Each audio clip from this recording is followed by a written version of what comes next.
Comfortably. तो SN2 का जो रिएक्टिविटी है ऑर्डर क्या था, याद है?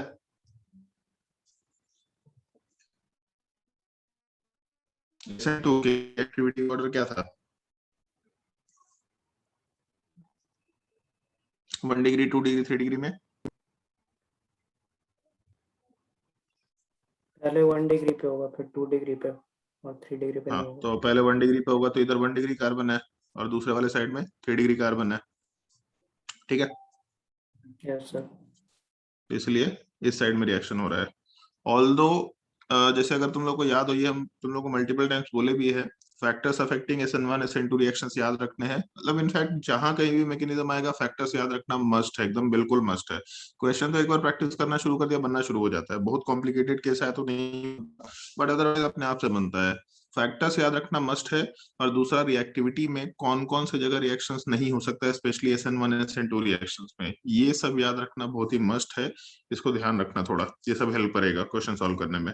तो ऑल्दो हम लोग टर्शरी कार्बन के तरफ रिएक्शन नहीं करा सकते, बहुत माइन्यूट रिएक्शन होता है। टर्ड ब्यूटाइल हैलाइड याद होगा तुम लोग को, वहां पे रिएक्शन नहीं होता, बट यहाँ पे करा सकते रिएक्शन, को दिक्कत वाली चीज नहीं है। जबकि क्वेश्चन नंबर 8 में हम लोगों के पास पूरे क्वेश्चन में एक ही जगह पे रिएक्शन हो सकता है, पहला चीज। और दूसरा, NaOH के बारे में कुछ मेंशन नहीं किया है, 1 इक्विवेलेंट है कि 2 इक्विवेलेंट है। अगर ऊपर वाले क्वेश्चन में कुछ मेंशन नहीं किया होता या 2 इक्विवेलेंट मेंशन कर रखा होता, तो उस केस में फिर हम लोग दोनों तरफ रिएक्शन कराते हैं, लेफ्ट में भी रिएक्शन कराते हैं, राइट में भी रिएक्शन कराते हैं। और कोई डाउट तो बताओ। तो क्वेश्चन नंबर 8 में जो 2 लिखा है तो उसमें वो नीचे वाला बेटर क्यों है, तो उसमें डिफरेंस क्या है? क्वेश्चन नंबर 8 में 2 लिखा है, मतलब ये better is this one basically answer अच्छा में। ये बेटर है। हाँ ठीक है, इसको ऐसा समझ सकते हैं हम लोग कि हम्म, सर स्ट्रक्चर ही अच्छा है इसलिए ऐसा हुआ है। नहीं नहीं, एक सेकंड, दोनों में डिफरेंस क्या है?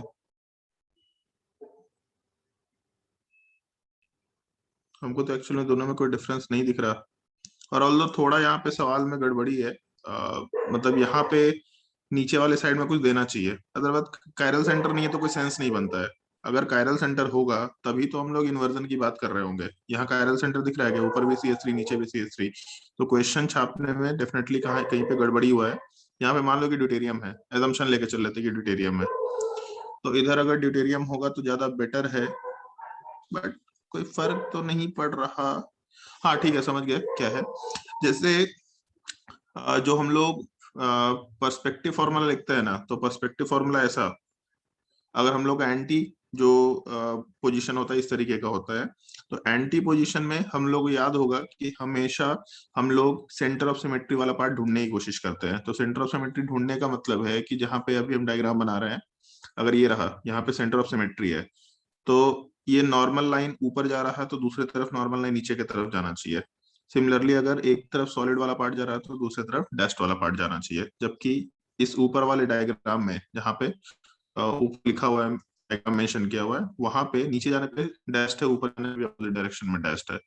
तो ऐसा ओरिएंटेशन पर्सपेक्टिव बना ही नहीं सकते, क्योंकि हम लोगों ने नॉर्मल लाइन को तो ठीक ठीक दिखा दिया, नॉर्मल लाइन अपोजिट डायरेक्शन में जा रहा, तो उसके हिसाब से सॉलिड के अपोजिट में डस्ट और डस्ट के अपोजिट में सॉलिड होना चाहिए। तो इसीलिए ये जो बनाने का तरीका है वो थोड़ा गलत है, ऐसा इसलिए लिखा हुआ है बेटर इज, तो बेटर रिप्रेजेंटेशन इज नीचे वाला होना चाहिए। ऑल्दो से बहुत फर्क नहीं पड़ रहा, बट स्टिल थोड़ा समझने के लिए ठीक है। समझ आया? Yes sir. और कोई डाउट क्वेश्चन नंबर 8 के अलावा? फटाफट बोलते जाओ जो भी डाउट है। Sir page 120 question number 6। Page sir number page 109। 120, page 109। हाँ बताओ भाई, 109 में क्या है? Sir 2 number. Question number 2, question number 2 वाले पार्ट में पूछा गया है रेट ऑफ रिएक्शन। तो SN1 रिएक्शन है, SN1 रिएक्शन वाले पार्ट में हम लोग रेट ऑफ रिएक्शन कंपेयर करने के लिए कार्बोकैटायन देख सकते हैं। तो यहाँ से टर्शरी ब्यूटाइल कार्बोकैटायन बनेगा, बेसिकली ये बनेगा। दूसरे वाले केस में जब हेलोजन हटेगा तो उस केस में डांसिंग रेजोनेंस का केस आएगा, एक पॉइंट मेंशन किए थे तुम लोग को। और थर्ड वाले केस में जब हेलोजन हटेगा, पीएच के साथ C+, मतलब बेंजीन के साथ कार्बन, उसके ऊपर पॉजिटिव चार्ज। इन तीनों में सबसे ज्यादा स्टेबल कौन सा होता है कार्बोकैटायन? 2 पहले होगा फिर 3 होना चाहिए ना, बाद में 1 होना चाहिए। पक्का? Yes sir. ऑर्डर याद रखने बोले हैं कि बेंजीन के रेजोनेंस के रिस्पेक्ट में 9 hyper conjugation gives more stability. एक छोटा सा यूनिक ऑर्डर है जो अपने को ध्यान रखना है। एक्सेप्शन भी बोल दे तो कोई दिक्कत नहीं है, इसको याद रखना है, या बोले हैं शायद क्लास में, जहां तक हमको ध्यान है। ठीक है, 9 hyper conjugation is more effective than resonance of 1 benzene ring. ये थोड़ा सा ध्यान रखने का ऑर्डर है, इसलिए यहाँ पे सवाल में ऐसा ऑर्डर रखा। ठीक है, ये इस तरह का एक्सेप्शन जैसे क्या होता है, बार बार याद रखते रखते रखते रखते अपने आप याद हो जाएगा, कोई दिक्कत नहीं है। बट वही सारी चीजें भूलने की चीजें हैं, जैसे इसलिए इस क्वेश्चन में स्टार मार्क किया हुआ है। तो तुम लोगों के लिए काम बहुत सॉर्टेड है कि नोट्स में स्टार मार्क किया हुआ है। बेटर बस ये होगा कि कोई कलर्ड पेन से, रेड पेन या ग्रीन पेन, इससे उसको हाईलाइट कर दो। तो वहां पे स्टार मार्क कर दिया तो तुमको हमेशा दिखेगा कि ये स्टार मार्क वाले क्वेश्चन है, मतलब इसमें कुछ ऐसा फैक्ट है जो यूनिक होगा, या कुछ ऐसे तरीके हैं क्वेश्चन को सॉल्व करते वक्त जो यूनिक होगा, कुछ ऐसे पॉइंट्स है जो हम लोग जनरली ध्यान नहीं रखते, जैसे तुम लोग को ध्यान होगा। जैसा हम लोग अगर बेंजीन रिंग वाले पार्ट में ऐसा एक सवाल हम कराए थे तुम लोग को हेलोजनेशन के टाइम पे, सॉरी वुर्ज रिएक्शन के टाइम पे, कि हेलोजन हटेगा रेडिकल बनेगा, हेलोजन हटेगा रेडिकल बनेगा, फिर उसके बाद हमेशा रेजोनेंस करा के मोस्ट स्टेबल प्रोडक्ट बनेगा, जबकि लोग यहाँ से 20 से प्रोडक्ट बना रहे थे। तो इस चीज का ध्यान रखना है, ये थोड़ा यूनिक केस है। मतलब ऐसा नहीं बोल रहे कि एक्सेप्शन है, इसमें एक्सेप्शन जैसा कोई चीज नहीं है। रेजोनेंस का बेसिक रूल है और प्रोडक्ट बनाने का एक बेसिक रूल है, हर जगह एप्लीकेबल होगा। बट क्योंकि हम लोग पहली बार इस तरह का केस देखते हैं तो लगता है कि क्या पता नहीं क्या है, तो इस तरह के यूनिक केसेस याद रखने पड़ेंगे। तो जितने भी स्टार मार्क किए हुए केसेस हैं वो तो यूनिक होगा, उसके पॉइंट्स अगर तुमको साइड में लिखना भी है अपने कॉपी में नोट कर लो, क्या ठीक है इसका रीजन है, अगली बार जब देखेंगे तो याद रहेगा। क्वेश्चन नंबर 2 के अलावा और कोई डाउट पेज नंबर सर 109 में? क्वेश्चन सर 1 पे 1 नंबर। एक ये पार्ट याद रखना, एक ये छोटा सा फैक्ट है जो ये एडवांस वालों के लिए काम का है। ये 2 ऑर्डर याद रखने का है, मतलब देख लो बस जिंदगी में, बाकी कोई काम का नहीं है। कार्बोकैटायन के हिसाब से अगर काम करें तो कार्बोकैटायन वाला पार्ट नॉर्मली हम लोगों का रोल प्ले करेगा उल्टा। कार्बोकैटायन ये ज्यादा स्टेबल होगा क्योंकि इसमें हम लोगों का ज्यादा हाइपर कंजुगेशन निकल के आ रहा है।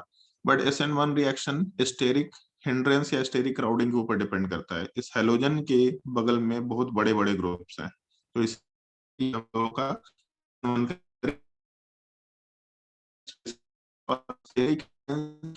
सिलेबस के लिए बहुत मैटर नहीं करता, क्योंकि हम लोग डिसाइड नहीं कर सकते स्टेरिक हिंड्रेंस। कोई एक ग्रुप कितना बड़ा स्टेरिक हिंड्रेंस देगा, जैसे CH3 है और हेलोजन है, इन दोनों में इफेक्टिवली किसका बड़ा साइज होगा हमको नहीं मालूम, कोई डिसाइड नहीं कर सकता। तो इसीलिए इस तरह के केसेस सवाल में नहीं पूछे जाएंगे अनटिल अनलेस की 1-2 NCERT में एग्जांपल दे रखे हो। बट ठीक है, एक इंटरेस्टिंग फैक्ट है, मालूम करके रखो तो कोई दिक्कत वाली चीज नहीं है। बोल रहे थे कोई क्वेश्चन नंबर 1 7 क्वेश्चन नंबर 7 हाँ ये बढ़िया सवाल है। क्वेश्चन नंबर 7 में हम लोग अगर इसको यहाँ से हटाते हैं पॉजिटिव चार्ज को, तो कार्बोकैटायन तो दोनों में सेम बनने वाला है। ये राइट साइड में कार्बोकैटायन एग्जैक्टली सेम दिख रहा है, कोई डिफरेंस नहीं है कार्बोकैटायन में।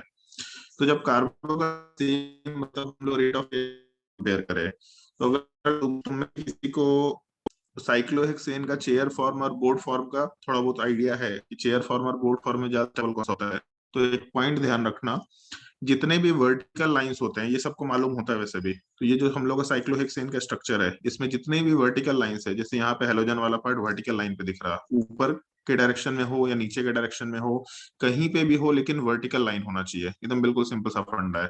जितने भी वर्टिकल लाइंस है उन सबको हम लोग एक्सियल बॉन्ड बोलते हैं, और जितने भी नॉन वर्टिकल लाइंस है उनको हम लोग इक्वेटोरियल बॉन्ड्स बोलते हैं। ये हम लोगों के उधर ट्राइगोनल बाइपिरामिडल के एक्सियल इक्वेटोरियल जैसा नहीं है, वो अलग चीज है, ये अलग चीज है। जितने भी एक्सियल बॉन्ड्स है वहां पे स्टेरिक क्राउडिंग का फैक्टर हाई होता है, स्टेरिक हिंड्रेंस का फैक्टर हाई होता है। तो अगर कोई बड़ा ग्रुप, जैसे हेलोजन वाला पार्ट बड़ा ग्रुप है रिलेटिवली, वो अगर एक्सियल पोजीशन पे होगा तो उसको ज्यादा रिपल्शन मिलेगा, मतलब वो अनस्टेबल होगा। और यहाँ पे लिखा हुआ है, ये केवल रिएक्टिविटी का पॉइंट लिखा हुआ है, बट तुम लोगों को ज्यादा बेटर अगर कॉपी में लिखना है तो ऐसा लिख सकते हैं, bulkier group at axial position is less stable due to steric hindrance. तो इस केस में पहला वाला पार्ट अनस्टेबल है, रिलेटिवली अनस्टेबल है, मतलब हायर एनर्जी पे होगा। और बी वाला पार्ट में इक्वेटोरियल पोजीशन पे हम लोग के हेलोजन वाले ग्रुप है, मतलब जो बल्कियर ग्रुप है हाइड्रोजन के रिस्पेक्ट में, तो हेलोजन डेफिनेटली बल्कियर ग्रुप है। तो हम लोग का जो हाइड्रोजन हेलोजन वाला पार्ट है वो क्योंकि इक्वेटोरियल पोजीशन पे है तो इसीलिए ज्यादा स्टेबल है, लोअर एनर्जी पे होगा। और अगर हम लोग रेट ऑफ रिएक्शन कंपेयर करें तो जिसका एनर्जी ऑफ एक्टिवेशन ज्यादा होगा उसका रेट ऑफ रिएक्शन कम होगा। तो ये बहुत अच्छा सवाल है, इसको थोड़ा ध्यान रखा जा सकता है। ऑल्दो ये नीट के लिए बहुत रिलेवेंट सवाल नहीं है क्योंकि नीट के सिलेबस में साइक्लोहेक्सेन का चेयर फॉर्म बोर्ड फॉर्म केवल नाम के लिए है कि ऐसा कोई फॉर्म एग्जिस्ट करता है, उनके स्टेबिलिटी का कंपैरिजन नहीं है, तो ऐसा सवाल नहीं पूछेगा उसमें, बट समझने के लिए रख सकते हैं। बोर्ड फॉर्म थोड़ा अनस्टेबल होता है, चेयर फॉर्म सबसे ज्यादा स्टेबल फॉर्म होता है, इतना मालूम होगा इन्फॉर्मेशन शायद सबको। क्वेश्चन नंबर 7 के अलावा और कोई डाउट तो बताओ। 115। 150 पेज नंबर ना? हाँ। पेज नंबर 115 बताओ भाई क्या दिक्कत है इसमें? क्वेश्चन नंबर 6 नहीं समझा। इसमें तो कोई क्वेश्चन नंबर है ही नहीं, ये वाला 6 दिख नहीं रहा। हाँ ये वाला। दिख नहीं। क्वेश्चन नंबर 6, क्वेश्चन नंबर 6 में दिक्कत क्या है? ये तो आसान सवाल है। इसमें क्यों नहीं बनेगा क्वेश्चन नंबर 6 प्रोडक्ट? तो आसान, क्या नहीं बनेगा? प्रोडक्ट क्यों नहीं बनेगा? बनाया तो नीचे। वो तो लिखे नो प्रोडक्ट। ओ अच्छा सॉरी। कहाँ नो प्रोडक्ट? अरे नंबर ऑफ प्रोडक्ट इंक्लूडिंग स्टीरियोआइसोमर हाँ क्वेश्चन में है। हाँ समझ गया। और इस सवाल को डबल स्टार मार्क कर रखा है क्योंकि लोग इसमें गलती करते हैं। ये सवाल अभी से लेके और भी 2-3 जगह आया है, वो बार बार एलिमिनेशन में लोग ये गलती करते हैं। क्या गलती करते हैं बता रहे हैं। हमको ये दिखेगा कि नीचे वाले साइड में कोई कायरल सेंटर तो है नहीं, अगर कायरल सेंटर नहीं है तो बेसिकली प्रोडक्ट ये बनना चाहिए। सिंपली हम लोग ये प्रोडक्ट बना देंगे, चलो किसी भी साइड में डबल बॉन्ड बना दो, कहानी खत्म। क्योंकि कायरल सेंटर है नहीं कहीं पे, तो कायरल सेंटर नहीं तो इधर बनाओ डबल बॉन्ड, उधर बनाओ डबल बॉन्ड, क्या फर्क पड़ रहा है। बट अगर हम लोग डबल बॉन्ड दोनों साइड बनाते हैं तो देख के इधर मालूम पड़ रहा है कि दोनों एक दूसरे का मिरर इमेज है, मतलब इनेंशियोमर है। तो इसीलिए साइक्लोहेक्सिन का ये केस, ये जो और सवाल में हम डाले होंगे डेफिनेटली, या फिर दूसरे जगह भी डाले होंगे, वहां पे हम लोग का सिस ट्रांस बन जाता है। कायरल सेंटर तो नहीं बनता, बट SN1 SN2 रिएक्शन के टाइम पे यहाँ पे सॉलिड या डैश पे प्रोडक्ट चला जाता है। तो ये मल्टीपल टाइम्स आएगा। ये जो साइक्लोहेक्सेन का स्ट्रक्चर है ये SN1 में आया होगा, E1 में आएगा, E2 में आएगा, SNAE रिएक्शन में आएगा, ये 4-5 जगह पे आएगा और हर जगह स्टार मार्क किया हुआ रहेगा क्योंकि लोग इसको ध्यान नहीं देते। लगता है कि अच्छा ये तो देख करके सिमिलर टाइप का लग रहा है, तो इसलिए इन सब स्टार मार्क वाले क्वेश्चंस को तुमको अगर लगता है कि लास्ट डे रिवीजन करना कल एग्जाम में क्या करें, तो जितने भी स्टार मार्क वाले क्वेश्चंस है उन सबको देख लो, उससे ज्यादा कुछ नहीं करना है क्योंकि उन सब केस डिफिकल्ट नहीं है। हो सकता है कुछ केस यूनिक हो, कुछ डिफिकल्ट भी हो, बट उन सारे केसेस में गलती करने के चांसेस है। बहुत सिंपल सा क्वेश्चन होगा, हड़बड़ी में गलती कर देंगे, तो सब दिमाग में स्ट्राइक करना चाहिए, थोड़ा ध्यान रखना है इस चीज का। क्वेश्चन नंबर 6 के अलावा और कोई डाउट तो बताओ किसी पेज में। 15 16 नंबर पेज। 120 क्या बोली, आवाज नहीं आया। Page number 120 page question number number 4 120। 120। चलो बढ़िया है, सब लोग क्वेश्चन प्रैक्टिस करके आए। बस संचिता नहीं पूछ रही है क्वेश्चन। सर हम ही बोल रहे थे। तू भी बोल रही है, आवाज तान्या जैसा लग रहा है तेरा। हाँ भाई बताओ क्या डाउट है। सर ये प्रोडक्ट क्यों बना वो नहीं समझ आया। ये समझ आया, ये जो हाईलाइट किया हुआ है। नहीं वो भी नहीं। नीचे देखो कुछ लिखा हुआ है। ये हम लोग एक चीज तो हम लोग को अब तक आइडिया लग चुका है कि अभी कभी भी अल्कोहलिक बेस देगा तो हम लोग E2 एलिमिनेशन कराएंगे, है ना। इसको देख के ऐसा लग रहा है कि नीचे तो एक पोलर प्रोटिक मीडियम दे रखा और ऊपर वाले पार्ट में एक बेस दे रखा, बट नीचे जो पोलर प्रोटिक मीडियम है ये पोलर प्रोटिक मीडियम अल्कोहल है। तो अल्कोहल के साथ साथ बेस दे रखा, मतलब ओवरऑल अल्कोहलिक बेस दे रखा। अल्कोहलिक बेस अगर देगा तो हम लोग उसमें E2 एलिमिनेशन कैरी आउट करते हैं। और जब E2 एलिमिनेशन करते हैं तो ज्यादा रिएक्टिविटी किधर का होता है, 1 डिग्री 2 डिग्री 3 डिग्री में। E2 एलिमिनेशन में ज्यादा रिएक्टिविटी किसका होता है? 3 डिग्री। 3 डिग्री का। तो हमारे पास एक तो हेलोजन वाला पार्ट दे रखा जो कि 1 डिग्री कार्बन की तरफ है, और दूसरा हेलोजन वाला पार्ट दे रखा जो 3 डिग्री कार्बन की तरफ है। तो हम लोग जिस कार्बन से हेलोजन अटैच्ड है वो अल्फा कार्बन, हेलोजन हटाएंगे, और अल्फा कार्बन के बाद उससे अटैच्ड 2-3 हम लोग के पास बीटा कार्बन है। तो दो तो सिमिलर टाइप का है, एक बीटा कार्बन दूसरा बीटा कार्बन। ज्यादा स्टेबल कौन सा होगा? जिस डबल बॉन्ड में हम लोग को ज्यादा अल्काइलेशन मिल जाएगा, ज्यादा अल्काइलेटेड ग्रुप मिलेंगे, ज्यादा हाइपर कंजुगेशन मिलेगा, तो उस केस में प्रोडक्ट बन रहा है। ठीक है, यस सर। क्वेश्चन नंबर 4 के अलावा और कोई doubt? Sir question number 6 question number 6 वाले पार्ट में यहाँ पे C2H5OH E2 एलिमिनेशन की तरह काम क्यों नहीं कर रहा?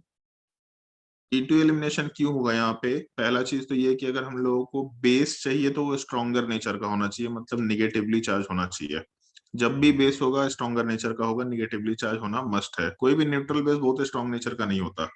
जैसे NaOH है, तो NaOH न्यूट्रल दिख रहा है बट उसमें OH माइनस बेसिक पार्ट है, तो नेगेटिव चार्ज होगा तभी जाकर के स्ट्रॉन्गर बेसिक पार्ट है। C2H5OH क्या है? कहीं नेगेटिव चार्ज नहीं है। तो अगर नेगेटिव चार्ज नहीं है तो बेसिकली कैसा रोल प्ले कर रहा है? तो एक सॉल्वेंट के जैसा रोल प्ले कर रहा है। C2H5OH नॉर्मल अल्कोहल, एक सॉल्वेंट है, न्यूट्रल मीडियम है। तो सॉल्वेंट अगर है तो उस केस में नॉर्मली सॉल्वोलिसिस होगा, और सॉल्वोलिसिस होगा तो उसको हम लोग प्रेफरेबली SN1 रिएक्शन में कंसिडर करते हैं, क्योंकि ये मीडियम हम लोग का पोलर प्रोटिक मीडियम है। अगर हीटिंग दे रखा होता तो E1 एलिमिनेशन होता, हीटिंग नहीं दे रखा तो SN1 रिएक्शन होगा। इसलिए यहाँ पे हम लोगों का दो अलग अलग प्रोडक्ट, क्या यहाँ पे ब्रोमीन दिख रहा है? ब्रोमीन नहीं होना चाहिए यहाँ पे, OC2H5 होना चाहिए। यहाँ पे H के साथ OC2H5, यहाँ H होगा, करेक्शन कर लेना। तो इस मीडियम को ढंग से देख के पहचानो कि हम लोग का जो मीडियम दे रखा हो एग्जैक्टली किस तरह का रिएक्शन प्रोसीड कराएगा। ये हमेशा E2 एलिमिनेशन होगा, कोई रोल नहीं है। जैसे यहाँ पे NaSH है, तो NaSH में जो SH माइनस है वो तो स्ट्रॉन्गर बेस नहीं होता, रिलेटिवली। तो NaSH वाला पार्ट प्रेफरेबली SN2 रिएक्शन कराता है, और अगर हीटिंग नहीं दे रखा है तो NaSH को तो हम लोग आराम से जो भी ऑक्सीजन वाले बेसिस हैं, या नाइट्रोजन वाले बेसिस है, या कार्बन वाले बेसिस, ये सब प्रीफर कर सकते हैं। कार्बन वाले बेसिस में हम लोगों के पास आ जाता है ऑप्शन कि उसमें स्ट्रॉन्गर बेसिक नेचर है, तो ऑक्सीजन के ऊपर माइनस, नाइट्रोजन के ऊपर माइनस, ये दोनों प्रेफरेबल बेसिस हम लोग एलिमिनेशन रिएक्शन E2 की तैयारी करते हैं, और हम लोग डिहाइड्रोजनेशन कराते हैं। तो और भी एक तरीका है बट वो हम लोग अभी आगे डिस्कस करेंगे। कुछ कुछ याद रखना पड़ेगा केसेस। और कोई डाउट तो बताओ। पेज 122 पेज 122, पेज नंबर 122 में, हाँ ऋषभ तुमको कोई डाउट नहीं है?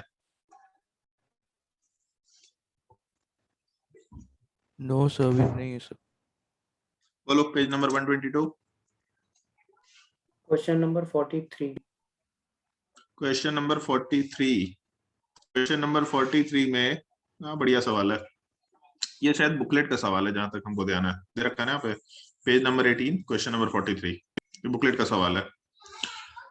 सवाल में मेंशन किया है कि हम लोग ये कंपाउंड दे रखा, इसका रिएक्शन NaNH2 के साथ कराएंगे। तो हम लोग के पास ऑप्शन है कि हाँ ठीक है भाई, NaNH2 के साथ हीटिंग दे रखा तो आराम से E2 एलिमिनेशन कंसिडर किया जा सकता है। 1 डिग्री कार्बन है तो SN2 भी कंसिडर किया जा सकता है। बट पहला सवाल ये बहुत ही सिंपल सा सवाल है, और इस चीज को ध्यान रखना है।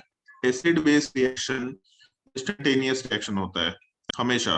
पहला सवाल मतलब पहला पॉइंट, एसिड बेस रिएक्शन हमेशा इंस्टेंटेनियस रिएक्शन होगा। हमको बस इस सवाल का जवाब दो कि हम लोग का अल्कोहल वाला पार्ट का रिएक्शन अगर NH2 के साथ कराएंगे तो ये फिजिबल रिएक्शन है या नहीं है, बस इस सवाल का जवाब चाहिए।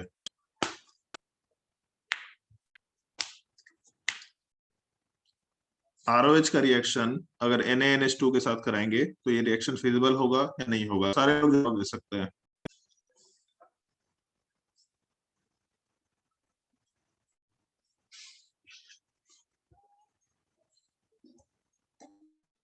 जी कोई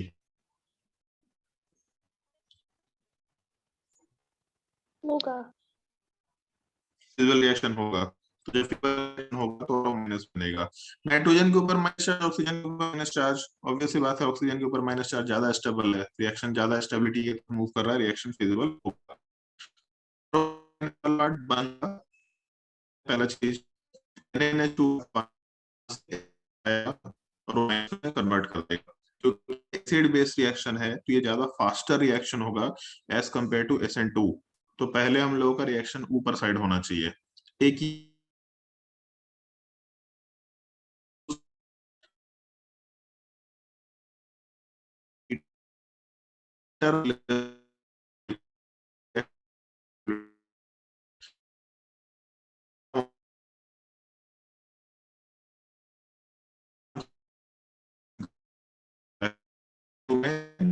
सर आपका आवाज नहीं आ रहा।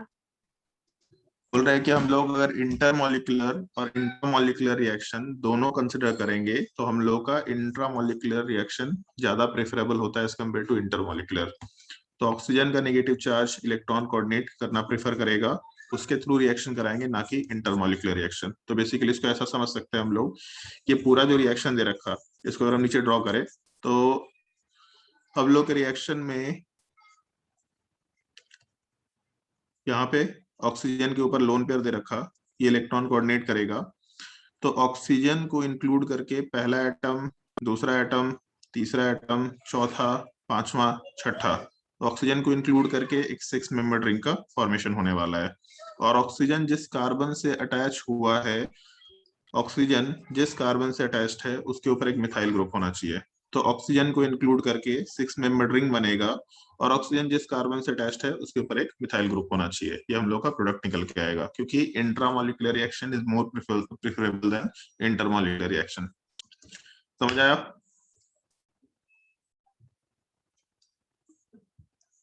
Yes sir. अब यार फिर और कोई डाउट तो बताओ किसी को।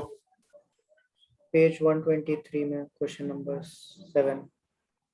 पेज नंबर 123 में क्वेश्चन नंबर 7। ठीक है, अच्छा सवाल है। एक सवाल का पॉइंट कि कौन कौन से कंपाउंड N2 रिएक्शन नहीं कर। सर आपका वॉइस बहुत कट रहा है। कट रहा है, पता नहीं यार क्यों ऐसा हो रहा है।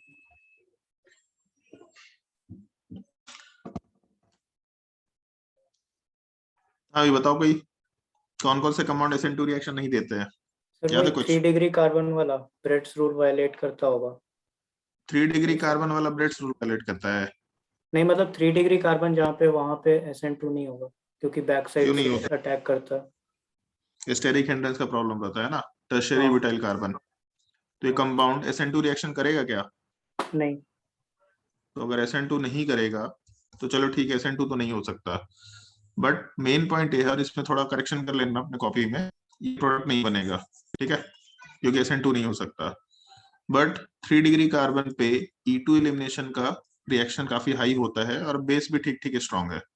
तो क्योंकि SN2 नहीं हो सकता बट E2 पॉसिबल है, तो आराम से यहाँ पे E2 एलिमिनेशन कराएंगे। ये रिएक्शन याद रखना है, इसको 4 मार्क करके रखो, ये ध्यान रखने लायक सवाल है। और कोई डाउट क्वेश्चन नंबर 7 के अलावा?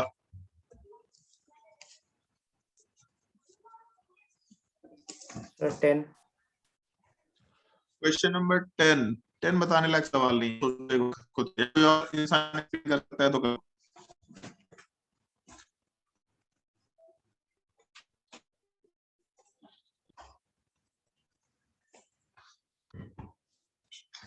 हाँ भाई, कोई भी इंसान एक्सप्लेन कर सकता है क्वेश्चन नंबर 10?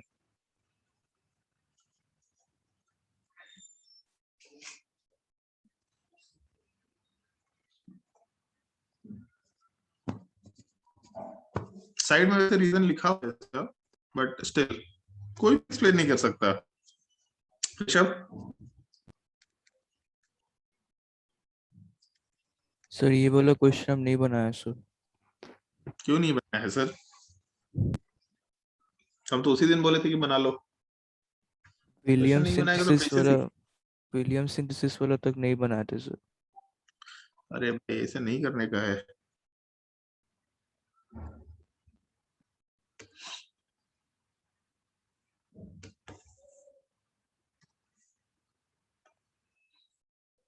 चलो ध्यान दो, सबसे पहले NaH का रिएक्शन हुआ, NaH वाला पार्ट H माइनस होगा, H माइनस वाला पार्ट OH के साथ रिएक्शन करेगा, एसिड बेस रिएक्शन होगा। तो जब एसिड बेस रिएक्शन होगा तो यहाँ से हाइड्रोजन हटा, बेसिकली ऑक्सीजन के ऊपर रिएक्शन हुआ, कार्बन के ऊपर नहीं हुआ है। तो अगर ऑक्सीजन के ऊपर रिएक्शन हुआ तो ऑक्सीजन में कॉन्फ़िगरेशन चेंज हो सकता था, बट 2 लोन पेयर है, कोई फर्क नहीं पड़ा। कार्बन के ऊपर रिएक्शन नहीं है तो कार्बन का कॉन्फ़िगरेशन चेंज नहीं होगा। मतलब अपने पी वाले साइड में हम लोग ये प्रोडक्ट आराम से सोच सकते हैं कि हम लोगों का जैसा स्ट्रक्चर दिख रहा CH3 और नीचे वाला पार्ट C2H5H और यहाँ O- वैसे का वैसे ही रहेगा। अब उसके बाद अगला रिएक्शन हम लोग का CH3I के साथ, मिथाइल आयोडाइड के साथ, CH3I ऑक्सीजन के ऊपर माइनस चार्ज न्यूक्लियोफाइल है, CH3 के ऊपर इलेक्ट्रॉन कोऑर्डिनेट करके इसको यहाँ से हटाएगा। अभी भी हम लोगों के इस कार्बन पे रिएक्शन नहीं हुआ है, ये कार्बन रिएक्शन में इन्वॉल्व ही नहीं है। इसके ऊपर अटैच कोई दूसरा एटम इन्वॉल्व है तो ठीक है, उस एटम को देखेंगे। तो अपने रिएक्शन वाले पार्ट में CH3 जहां है वहीं रहेगा, H जहां है वहीं रहेगा, C2H5 जहां है वहीं रहेगा, और ऑक्सीजन वाला पार्ट CH3 के साथ अटैच हुआ। तो कायरल सेंटर वाले एटम पे जो दिख रहा है हम लोगों को सिस्टम में, क्योंकि अपने दिमाग में ये स्ट्राइक करता है ना कि SN2 है तो इन्वर्जन होना चाहिए, बट पॉइंट ये है कि किस एटम पे रिएक्शन हो रहा है, किस एटम पे अटैक हो रहा है, वहां पे इन्वर्जन होता है। रैंडमली कहीं पे भी इन्वर्जन नहीं होता।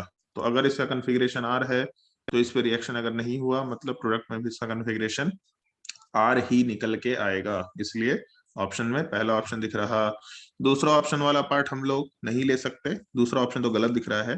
ये तो थर्ड ऑप्शन वाला पार्ट भी गलत दिख रहा और चौथा ऑप्शन वाला पार्ट भी गलत दिख रहा है।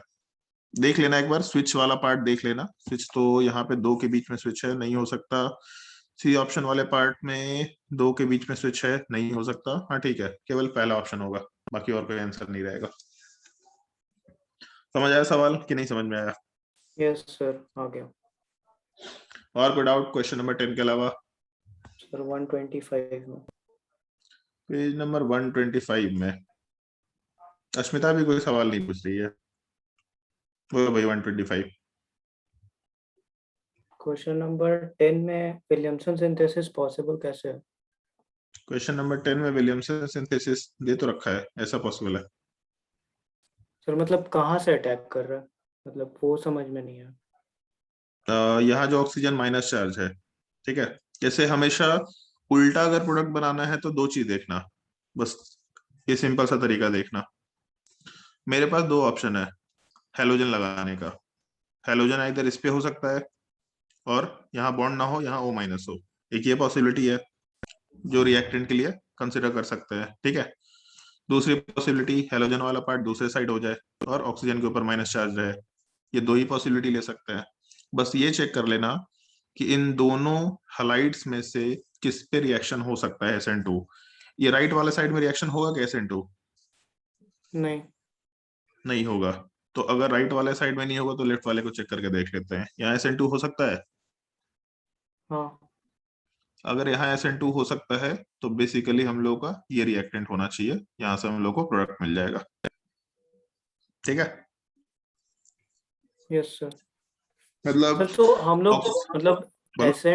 SN2 में जो हम लोग एक स्टेटमेंट बोलते हैं कि बैक साइड से वो अटैक करता है, तो बैक साइड से अटैक करने का यहाँ पे क्या मतलब हुआ? मतलब यहाँ पे मतलब नहीं, सवाल क्या पूछा है कि कौन सा इथर विलियमसन सिंथेसिस के थ्रू बन जाएगा, ये सवाल है। जैसे मान लो हाँ क्वेश्चन नंबर 9 को बोलते हैं, तो 9 वाला पार्ट में पीएच के साथ X, यहाँ पे SN2 रिएक्शन हो सकता है क्या? नहीं। तो अगर SN2 नहीं हो पाएगा मतलब विलियमसन सिंथेसिस के ये ईथर नहीं बन पाएगा। दूसरे तरीके से बनेगा बट विलियमसन सिंथेसिस के थ्रू ये नहीं बन पाएगा, ठीक है। जैसे मान लो ओके। ऐसा एक सवाल, पीएच के साथ ऑक्सीजन C♯C, इसमें पूछा है ये विलियमसन सिंथेसिस के थ्रू बनेगा क्या? तो पीएच के साथ X चेक किया, इस पे SN2 रिएक्शन होगा? नहीं। नहीं दूसरे वाले साइड में SN2 रिएक्शन होगा? नहीं। नहीं। तो अगर दोनों में से किसी भी साइड SN2 नहीं होगा तो हम लोग क्या एक्स्ट्रा मटेरियल लेके चले? कोई तो अल्काइल हैलाइड लेके चलेंगे ना। एक हम लोग को एल्कोक्साइड आयन चाहिए और दूसरा अल्काइल हैलाइड चाहिए। अल्काइल हैलाइड तो ऐसा कोई भी पॉसिबल नहीं है जिसपे SN2 रिएक्शन हो पाए, तो हम लोग करा ही नहीं पाएंगे। किसी दूसरे तरीके से बना सकते हैं बट SN2 के थ्रू काम नहीं कर सकते, मतलब विलियमसन सिंथेसिस काम नहीं कर सकते। और कोई डाउट तो बताओ। नो जैसे सर, मान लो ये थैंक यू। क्वेश्चन है नंबर 6। क्वेश्चन नंबर 6 में मेरे पास 2 पॉसिबिलिटी है, इधर साइड हेलोजन लगा दे, इधर SN2 रिएक्शन पॉसिबल है क्या? नहीं। नहीं, दूसरे साइड हेलोजन लगा दे, इधर SN2 रिएक्शन पॉसिबल है। हाँ तो इसका मतलब हम लोग विलियमसन सिंथेसिस के थ्रू काम कर लेंगे। अब दूसरा सवाल आएगा कि स्टार्टिंग मटेरियल क्या हो। तो जिस कार्बन चेन पे हम लोगों को SN2 रिएक्शन मिल सकता है वो अपना अल्काइल हैलाइड बन जाएगा, और जो रिमेनिंग पोर्शन है इंक्लूडिंग ऑक्सीजन ये अपना एल्कोक्साइड आयन बन जाएगा। इन दोनों का रिएक्शन जब कराएंगे तो हम लोग क्या मिलेगा, तो ऑक्सीजन इलेक्ट्रॉन कोऑर्डिनेट करके हेलोजन को हटाएगा, ये प्रोडक्ट मिल जाएगा। ये रिवर्स सिंथेसिस है बेसिकली, रेट्रोसिंथेसिस बोलते हैं इस चीज को। और कोई डाउट किसी को तो बताओ।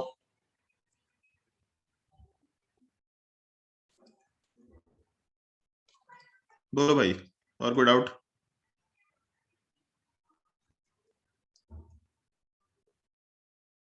चलो ठीक है, अगर डाउट नहीं है तो हम लोग अपने क्वेश्चंस वाले पार्ट पे आते हैं। बेसिकली हम लोगों को क्वेश्चन ही डिस्कस करना है। एक्चुअल में हम लोगों का आज कोई ऐसा रिएक्शन मैकेनिज्म नहीं रहेगा अभी। मोस्टली हम लोग का जो SN1 SN2 E1 E2 है, ये सब टॉपिक को मिला करके हम लोग का कंबाइंड क्वेश्चन का फॉर्मेट चल रहा होगा, जिसमें बहुत सारे क्वेश्चन है। केवल वो अलग अलग टॉपिक दे रखा है, बट मोस्टली केवल हम लोग को उसमें क्वेश्चन दिखाई देगा। जैसे मैं स्क्रीन शेयर कर रहा है, तुम लोगों को देखते जाना है यहाँ पे। जैसे ये है फिंकलस्टाइन रिएक्शन, स्वार्ट्ज रिएक्शन। रिएक्शन के नाम याद रखने होंगे थोड़े। डिहाइड्रोहैलोजेनेशन हम लोग ऑलरेडी डिस्कस कर चुके हैं, बट उसका कुछ यूनिक पॉइंट है जो यहाँ पे हम लोग मेंशन कर देंगे। इसके आगे फिर हम लोग का डिहाइड्रोजनेशन रिएक्शन का पार्ट आएगा। तो जैसे केवल क्वेश्चन हम लोग केवल रिएक्शन का नाम मेंशन कर रहे हैं, मैकेनिज्म हम लोग ऑलरेडी डिस्कस कर चुके हैं। और अगर डिहाइड्रोजनेशन वाले पार्ट में हम लोग को मालूम है कि E2 एलिमिनेशन है, तो क्या रिएजेंट होने पे E2 एलिमिनेशन है, केवल ये रिएक्शन मैटर करेगा।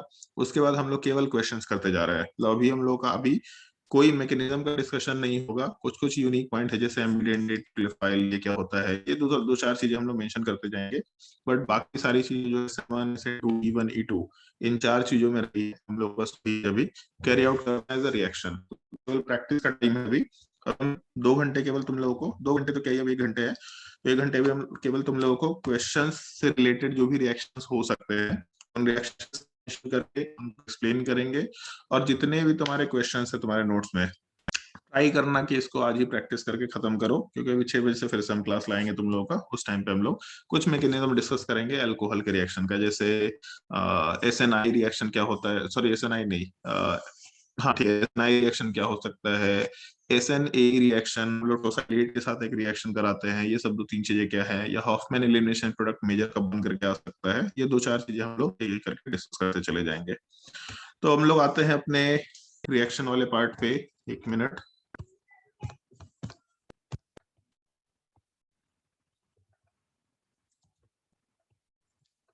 जिसको भी कहीं कुछ डाउट होगा आराम से पूछते चले जाना, बट मोस्टली अभी केवल रिएक्शन चल रहे होंगे, क्योंकि हम लोगों ने मैकेनिज्म डिस्कस कर लिया है, रिएक्शन का ही पार्ट निकल के आएगा।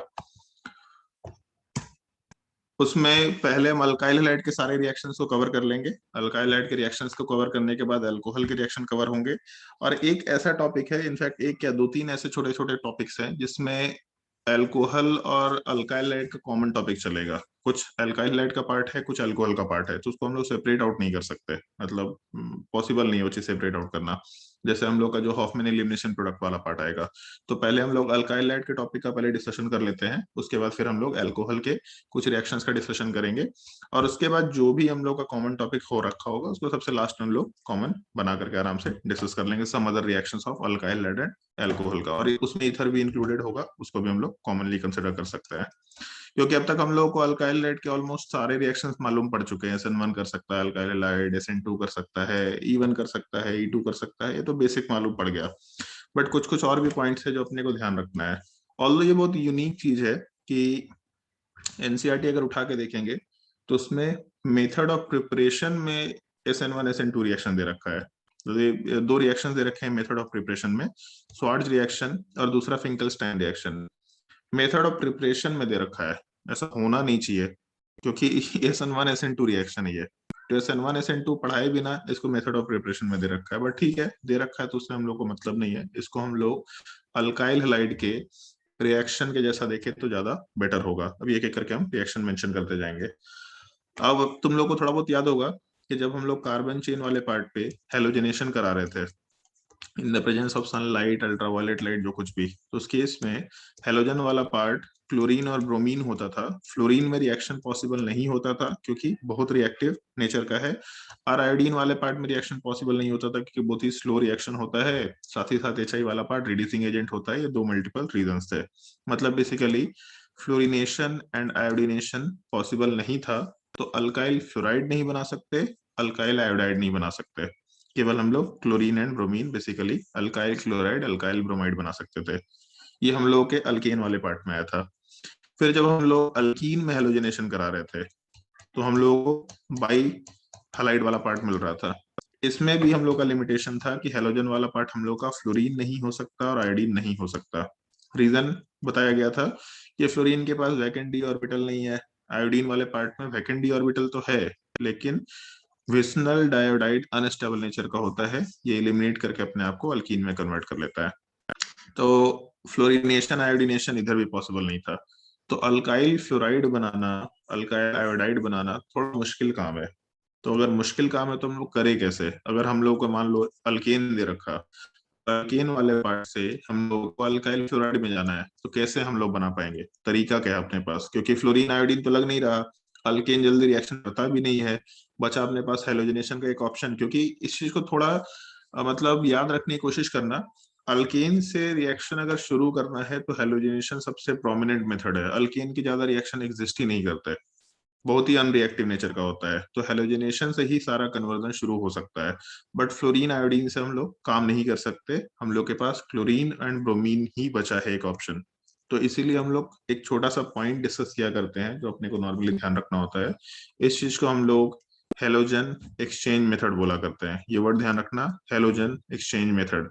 क्योंकि हम लोग डायरेक्टली हेलोजनेशन नहीं कर सकते, फ्लोरिनेशन एंड आयोडीनेशन नहीं कर सकते, तो हम लोग नॉर्मली करते क्या है कि हम लोग कोई भी कार्बन चेन अगर दे रखा, इस केस में हम लोग क्लोरिनेशन या ब्रोमिनेशन वाला पार्ट कैरी आउट करते हैं। जो कैरी आउट करना है कर लो, कोई दिक्कत नहीं है। यहाँ से हम लोग को अल्काइल क्लोराइड या अल्काइल ब्रोमाइड मिलेगा। उसके बाद हम लोग हेलोजन एक्सचेंज मेथड यूज कर लेंगे और वहां से हम लोग को अल्काइल फ्लोराइड या अल्काइल आयोडाइड का फॉर्मेशन मिल जाता है। मतलब जो काम डायरेक्टली नहीं हो पा रहा उसको हम लोग हेलोजन एक्सचेंज मेथड के थ्रू आराम से कंसिडर कर सकते हैं।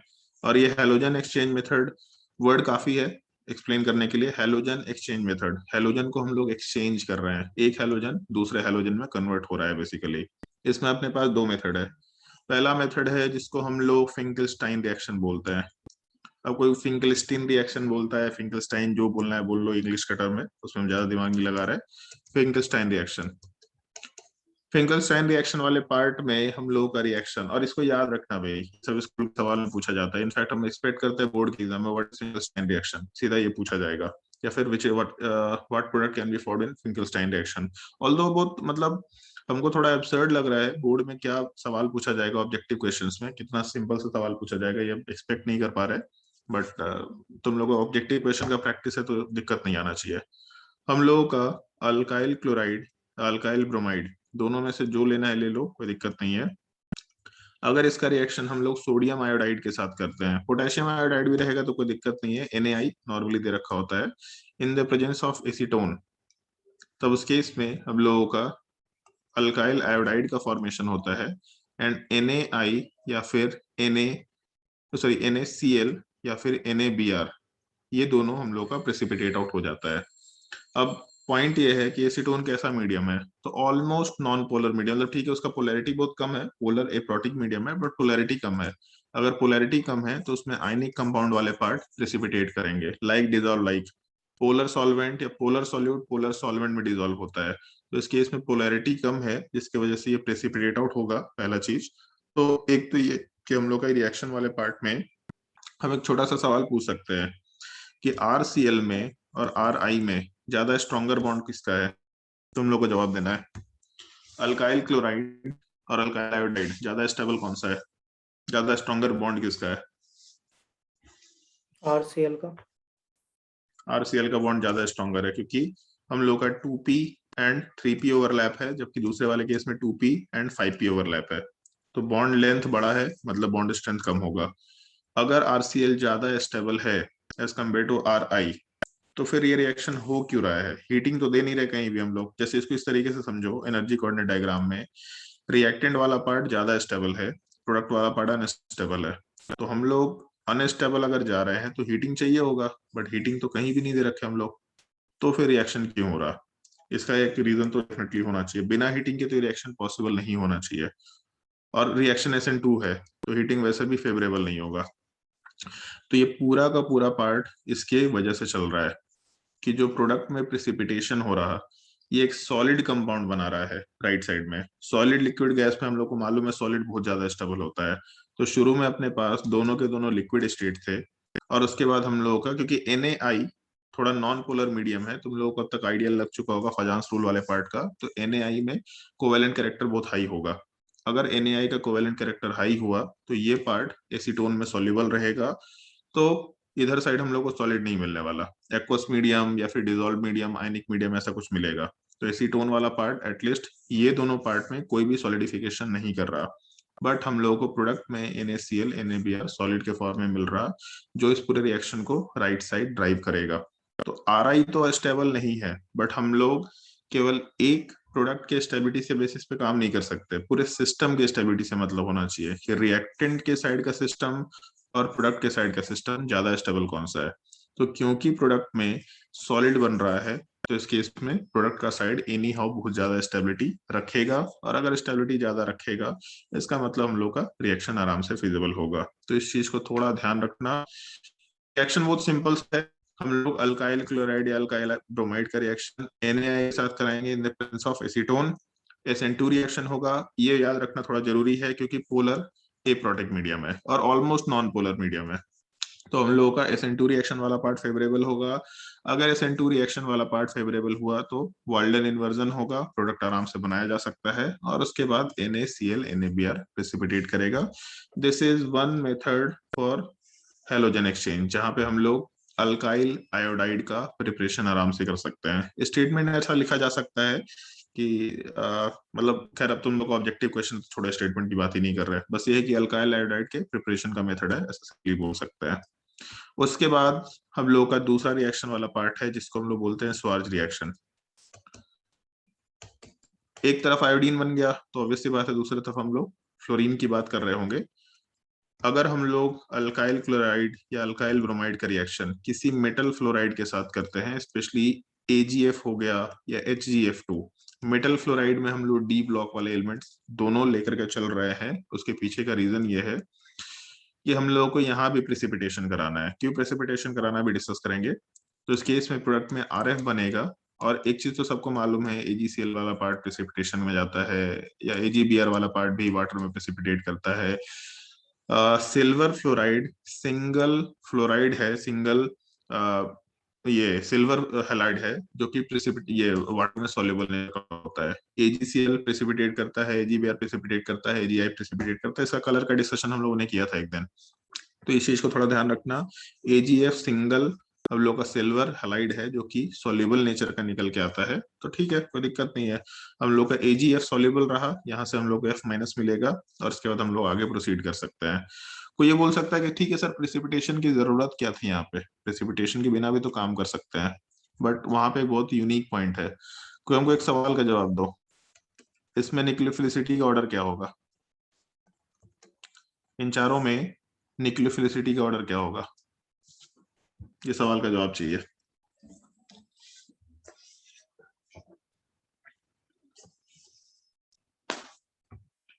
न्यूक्लियोफिलिसिटी का ऑर्डर नहीं बताएगा, सबको उठा के पटक देंगे हम। F- फिर Cl- फिर Br- फिर I-। सबसे ज्यादा F-। हाँ अच्छा, नहीं तान्या? उल्टा, क्यों? क्योंकि वैसे ही होता है। क्योंकि वैसे ही होता है, रीजन सब गधा लोग है एक नंबर का। साहिल?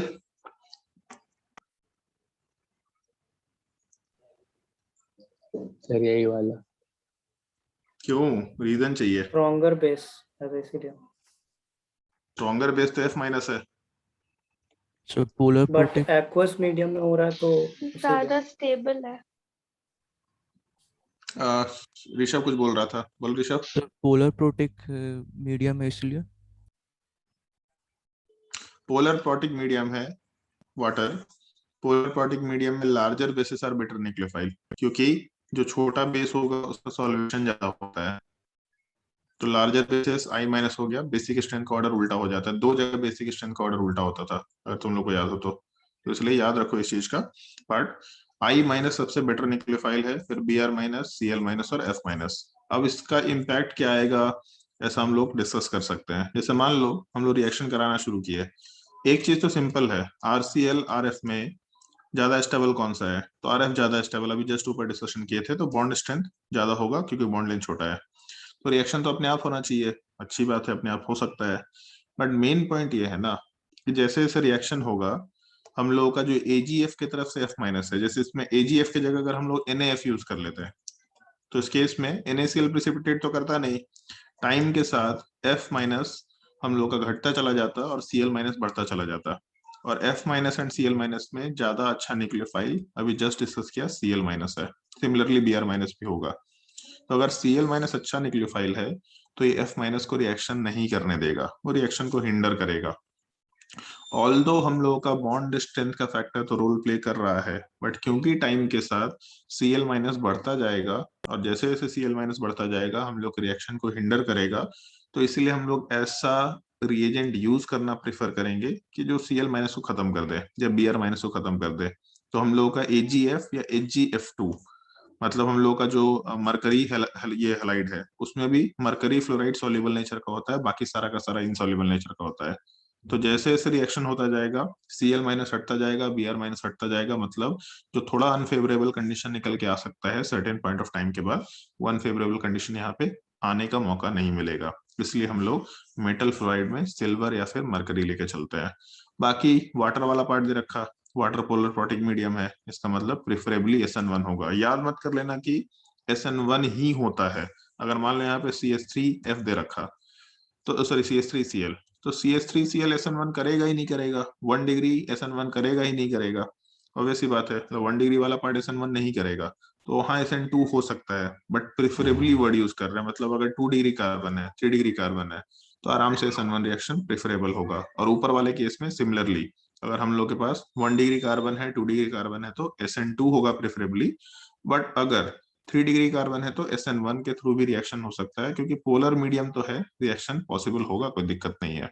इस चीज का थोड़ा ध्यान रखना कि हम लोग का रिएक्शन का नाम क्या है, क्या हम लोग प्रोडक्ट बनाते हैं। दूसरा, रीजन नहीं पूछा जाएगा, तुम्हारे काम का नहीं होता, बट मेरे हिसाब से रीजन मालूम होना चाहिए। और तीसरा, हम लोग का जो रिएक्शन है उसका मैकेनिज्म किस फॉर्मेट में चल रहा है, गिवन द सिनेरियो कि हम लोगों का रिएक्टेंट का डिग्री क्या है। अगर 1 डिग्री है तो हम लोग का रिएक्शन SN1 नहीं हो पाएगा, तब उस केस में फिर SN2 के थ्रू मूव करो, कोई दिक्कत वाली चीज नहीं है। बट ऐसा सवाल नहीं दिया जाएगा क्योंकि एनसीईआरटी में मैकेनिज्म कहीं भी मेंशन नहीं किया है। बट याद रखना है 2-3 फैक्ट्स काफी हेल्प करेंगे। ये हम लोगों का पहला रिएक्शन है हेलोजन एक्सचेंज मेथड, जो अपने अल्काइल हाइड का रिएक्शन है। इसके बाद का जो रिएक्शन है ये हम लोगों ने पढ़ रखा है, बट यहाँ तक के पार्ट में अगर कोई डाउट है किसी को तो पूछ सकते हैं।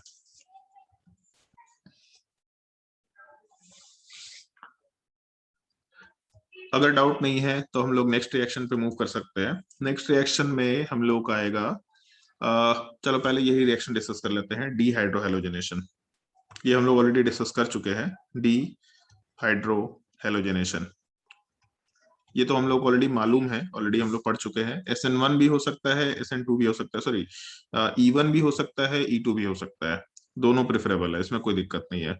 अगर अल्काइल हाइड दे रखा, पोलर प्रोटिक मीडियम दे रखा, हीटिंग दे रखा, तब उस केस में हम लोग आराम से E1 एलिमिनेशन हो जाएगा, जो कि हम लोग कंसिडर कर सकते हैं। बट हम लोग का ज्यादा प्रेफरेबल पार्ट, अगर डीहाइड्रोहेलोजनेशन कंसिडर करना है तो ज्यादा प्रेफरेबल मैकेनिज्म E2 कंसिडर किया जाता है।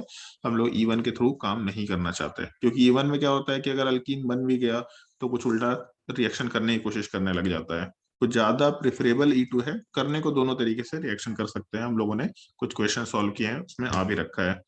E2 एलिमिनेशन अगर होगा तो हम लोग को मालूम है कि अल्कोहलिक बेस होना चाहिए। अगर केवल अल्कोहलिक बेस हुआ तब भी काम हो जाएगा। अगर NH2 माइनस है, NaNH2 हो गया, KNH2 हो गया, तो NaNH2 इतना स्ट्रॉन्गर बेसिक मीडियम है कि आराम से एलिमिनेशन कैरी आउट कर देगा, इसको अल्कोहलिक की भी जरूरत नहीं है, सिंपली NaNH2 काम हो जाएगा। अगर हीटिंग दे रखा है तो बहुत अच्छी बात है, नहीं दे रखा तो भी कोई दिक्कत नहीं है। एल्कोहलिक बेसिस दे रखा तो हम लोग प्रेफरेबली डिहाइड्रोहेलोजनेशन कराएंगे। रिएक्शन तुम लोगों को मालूम है, मेरे हिसाब से बहुत ज्यादा रिएक्शन कुछ एक्सप्लेन करने लायक तो है नहीं। यहाँ पे अगर हेलोजन दे रखा, अगर अल्कोहलिक KOH यूज कर रहे हैं हम लोग, तो प्रोडक्ट वाले पार्ट में हम लोगों का आराम से 2 प्रोडक्ट बनेगा, एक ये प्रोडक्ट बनेगा और दूसरा ये प्रोडक्ट बनेगा। मेजर कौन सा आएगा? जो ज्यादा स्टेबल है। एंड मेजर वाले प्रोडक्ट को हम लोग, ये शायद हम पहले मेंशन कर चुके हैं, इसको हम लोग सेजेफ प्रोडक्ट बोलते हैं या सेजेफ अल्कीन बोलते हैं। और दूसरे वाले पार्ट को हम लोग माइनर प्रोडक्ट या लेस स्टेबल प्रोडक्ट, इसको हम लोग माइनर बोलना थोड़ा गलत बोलेंगे हम। अगर लेस स्टेबल और मोर स्टेबल है तो उसके हिसाब से बात करो तो ज्यादा बेटर है। ये हम लोग का लेस स्टेबल प्रोडक्ट वाला पार्ट, ये हम लोग का हॉफमैन्स अल्कीन कंसिडर किया जाएगा। कुछ जगह पे जाने के बाद पता चलेगा कि हॉफमैन अल्कीन ही मेजर निकल के आ सकता है। कुछ पार्टिकुलर कंडीशंस है, हम लोग अल्कोहल के बाद उसका डिस्कशन कर पाएंगे। ये हम लोग का डिहाइड्रोहेलोजनेशन का रिएक्शन है। एक कार्बन से हेलोजन हटेगा, एक कार्बन से हाइड्रोजन हटेगा, तो हाइड्रोजन हेलोजन दोनों हट रहा। डिहाइड्रोहेलोजनेशन स्टैंडर्ड E2 एलिमिनेशन का पार्ट है जो अपने को ध्यान रखना चाहिए। बहुत छोटा सा रिएक्शन है ये, बट इसी के जैसा सिमिलर एक और रिएक्शन है जो अपने को ध्यान रखना है। ये अभी तक डिस्कशन में आया नहीं है। इस चीज को हम लोग डीहेलोजनेशन रिएक्शन बोलते हैं। डीहेलोजनेशन रिएक्शन, डीहेलोजनेशन वाले पार्ट का मतलब समझ में आ रहा है कि हेलोजन हटेगा। हम लोग एक टॉपिक पढ़े थे अल्कीन में, हेलोजनेशन रिएक्शन। हम लोग का अल्कीन में अगर X2 का रिएक्शन कराते हैं तो उस केस में हम लोग को विस्नल डाइहैलाइड मिल रहा। This is called as halogenation. तो ऑब्वियस सी बात है कि हम लोग का विस्नल डाइहैलाइड अगर हुआ, ये कंडीशन ध्यान रखना मस्ट है। अगर विस्नल डाइहैलाइड हुआ और अगर हम लोग उन दोनों हेलोजेंस को हटा दे, alpha beta elimination carry out कर दे, तब उस केस में हम लोग का डीहेलोजनेशन रिएक्शन कंसिडर किया जा सकता है। रिएजेंट याद रखना मस्ट है, ऑल्दो हम लोगों ने ऐसे रिएक्शन देख रखे हैं। जैसे मान लो एक रिएक्शन था तुम लोग को वो रिएक्शन में कराया था ये सब टॉपिक। मान लो यहाँ पे हम लोग Na के साथ ड्राई ईथर यूज करते हैं, तो हम लोगों ने बोला था फ्री रेडिकल मैकेनिज्म है। यहाँ से हेलोजन हटेगा, रेडिकल बनेगा और दोनों रेडिकल आपस में कंबाइन करके यहाँ पे एक और बॉन्ड बनाएगा। बट बेसिक लेवल पे अगर देखा जाए तो अल्फा बीटा एलिमिनेशन ही तो है, डबल बॉन्ड ही तो बन रहा। ऑल्दो सोडियम क्योंकि बहुत रिएक्टिव नेचर का है तो इसलिए सोडियम वाला पार्ट फ्री रेडिकल के थ्रू जाएगा। बट इसी में अगर हम लोग कोई दूसरा मेटल यूज कर ले, सोडियम की जगह पे अगर हम लोग जिंक यूज कर ले या मैग्नीशियम यूज कर ले, सिल्वर यूज कर ले, तब उस केस में फिर हम लोगों का ये रिएक्शन E2 एलिमिनेशन के थ्रू मूव करेगा। ड्राई ईथर है, इवन तो हो ही नहीं सकता, पोलर पोटिक मीडियम चाहिए। तो इसलिए ध्यान रखना जिंक और मैग्नीशियम के साथ हीटिंग, सोडियम का जैसा कंसिडर कर लो, कोई दिक्कत नहीं है, बस ध्यान रखना इलिमिनेशन हम लोग का E2 होगा। मतलब स्टीरियो केमिस्ट्री में ये चीज अपने को बहुत प्रॉपरली याद रखना पड़ेगा। E2 एलिमिनेशन का फैक्टर है, तो हम लोग इसके थ्रू एंटी एलिमिनेशन कराएंगे और ये सिस ट्रांस प्रोडक्ट में ये प्रोडक्ट निकल के आना चाहिए। तो एक ये रिएक्शन है बहुत छोटा सा रिएक्शन बट याद रखने लायक है। तो इसमें एक और पॉइंट हम लोग याद रख सकते हैं, ये बहुत यूनिक पॉइंट है, याद रखा जा सकता है। ऊपर हम मेंशन किए कि अल्काइल क्लोराइड या अल्काइल ब्रोमाइड वाले पार्ट का रिएक्शन अगर NaI के साथ कराते हैं in the presence of acetone, तो इस केस में हम लोगों का अल्काइल आयोडाइड बनेगा। और एक और भी पॉइंट ऊपर मेंशन किए थे कि हम लोगों के अल्कीन में आयोडीनेशन नहीं होता। क्यों नहीं होता? क्योंकि विस्नल डाइआयोडाइड अनस्टेबल नेचर का है। तो अगर मान लो हम एक रिएक्टेंट लेके चले जो हम लोग का अल्काइल क्लोराइड ब्रोमाइड है, इसमें हम एक रिएक्टेंट ले ले जैसा ऊपर दे रखा, यहाँ भी क्लोरीन यहाँ भी क्लोरीन, क्या प्रोडक्ट बनेगा? तो हम लोग के ऊपर वाले क्लोरीन पे, जहाँ पे कार्बन पे क्लोरीन है, वहां आयोडीन आएगा, नीचे वाले कार्बन पे भी आयोडीन आएगा। बट क्योंकि विस्नल डाइआयोडाइड अनस्टेबल नेचर का होता है तो यहाँ से I2 लिबरेट होगा और वापस से डबल बॉन्ड का फॉर्मेशन हो जाएगा, बेसिकली अल्कीन का फॉर्मेशन हो जाएगा। तो अगर हम लोग हेलोजन एक्सचेंज मेथड का फिंकेल्स्टाइन रिएक्शन, ऑल्दो इसको फिंकेल्स्टाइन बोल नहीं पाएंगे हम लोग, फिंकेल्स्टाइन में हेलोजन एक्सचेंज होना चाहिए, तो हम लोग अगर NaI के साथ एसीटोन यूज करें तो इस केस में हम लोग का जो विस्नल डाइहैलाइड है, अगर ऐसा केस रहा तब उस केस में हम लोग का E2 एलिमिनेशन हो जाता है और E2 एलिमिनेशन हम लोग के पाई बॉन्ड का फॉर्मेशन कंसिडर करा देता है। ये रिएक्शन को थोड़ा ध्यान रखने का है। तो ये एक रिएजेंट डी हेलोजनेशन के लिए मैटर करेगा, क्योंकि दोनों हेलोजन हट रहे हैं, ओवरऑल दोनों हेलोजन हट रहे हैं। और दूसरा हम लोगों का रिएक्शन वाला पार्ट आगे प्रोसीड होकर के डबल बॉन्ड बना रहा E2 एलिमिनेशन के थ्रू। तो डी हेलोजनेशन रिएजेंट याद रखना पड़ेगा, बहुत ही सिंपल सा रिएजेंट, तो वो 2-3-4 रिएक्शंस है, मैकेनिज्म बहुत सिंपल सा है E2। तो कंपाउंड दिया या एक रिएक्टेंट दिया या रिएक्शन दिया, तो इसके रिएजेंट को देख के आइडेंटिफिकेशन होना चाहिए कि ये कौन सा रिएक्शन है, ये कौन सा मैकेनिज्म के थ्रू जाएगा, और उसके बाद प्रोडक्ट बनाना आसान है। मैकेनिज्म कॉमन है, बट रिएक्शंस के क्लासिफिकेशन थोड़े लगते हैं कि डिफरेंस है, वो थोड़ा बहुत याद करना पड़ेगा। बट ऑब्वियस सी बात है, केमिस्ट्री है तो रिएक्शन तो याद करना पड़ेगा, इतना ज्यादा मुश्किल नहीं है। अगर रिएक्शंस को, अल्काइल लाइट के रिएक्शंस को बिल्कुल बेसिक लेवल पे तोड़ेंगे तो हमको लगता है कि 7-8 रिएक्शंस बस हैं, उतने में काम हो जाता है। बाकी तो वुर्ज रिएक्शन हम लोग पहले ही पढ़ चुके, वुर्ज फिटिक रिएक्शन पढ़ चुके, फिटिक रिएक्शन पढ़ चुके, तो वो सब तो वैसे ही याद रहता है, वो सब भूलने लायक चीज नहीं होता है। तो ये 3 रिएक्शन है जो हमको ध्यान है कि अल्काइल लाइट में हम लोग को डिस्कस करना चाहिए होता है। बाकी एक विलियमसन सिंथेसिस है, जो हम लोग विलियमसन सिंथेसिस ऑफ ईथर में भी कंसिडर कर सकते हैं, क्योंकि प्रिपरेशन ऑफ ईथर का पार्ट है। अगर चाहे तो अल्काइल लाइट में भी प्रेफर कर सकते हैं, तुम्हारी जो मर्जी है, वहां पे आराम से उसको डिस्कस कर सकते हैं। लिखना है तो लिख भी सकते हैं यहाँ पे हम रिएक्शन के जैसा उसको, विलियमसन सिंथेसिस चौथा रिएक्शन। ऊपर के 3 रिएक्शन में अगर किसी को कुछ पूछना है तो पूछ सकता है। बस सिंपल सिंपल रिएक्शन है, मैकेनिज्म आज नहीं बताना है अपने, मैकेनिज्म हो चुका है अपना। ऊपर के 3 रिएक्शन में अगर किसी को डिफिकल्टी है तो पूछ सकता है।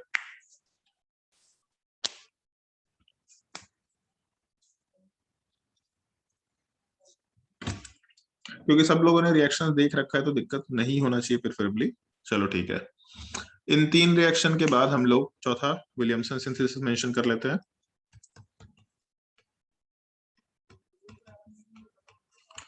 ऑलरेडी ये चीज हम लास्ट क्लास में बता दिए थे, तो अभी बस केवल रिएक्शन वाले पार्ट में कुछ मेन पॉइंट्स कि हम लोग का SN2 रिएक्शन होता है।